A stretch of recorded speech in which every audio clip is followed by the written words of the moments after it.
Madame, Monsieur, bonjour et bienvenue dans le JT de ce jeudi 27 avril. Voici les titres que nous allons développer. Impôts locaux des particuliers, cessation partielle d'activité et vente entre professionnels. C'est une question d'impôts locaux des particuliers qui ouvre cette édition. Les personnes qui installent leur résidence principale dans une tente habitable de type yourte doivent-elles payer la taxe d'habitation et la taxe foncière sur les propriétés bâties? Les yourtes affectées à l'habitation principale et construites sur des plots en béton qui comportent des aménagements tels que le raccordement au réseau public de distribution d'eau, d'assainissement ou de distribution d'électricité, de nature à rendre leurs déplacements non réguliers, sont soumises à la taxe foncière sur les propriétés bâties.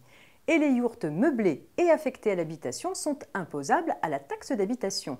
En effet, sont imposables à la taxe d'habitation les habitations légères de loisirs qui sont simplement posées sur le sol ou sur des supports de toute nature et qui ne sont pas susceptibles d'être déplacées à tout moment. On poursuit avec un cas de cessation partielle d'activité.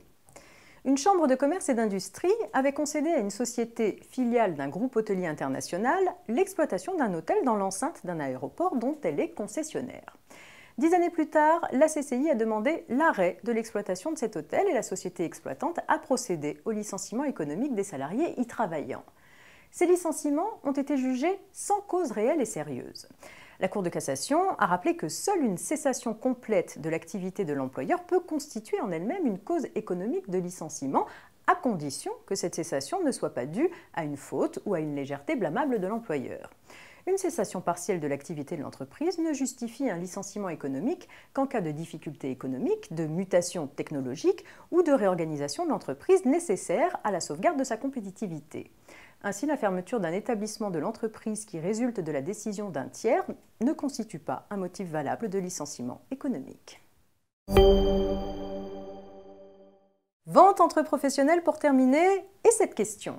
Si le vendeur professionnel accorde une remise spécifique sur les ventes aux acheteurs professionnels qui optent pour un mode de règlement plutôt qu'un autre, cette pratique constitue-t-elle une rupture d'égalité?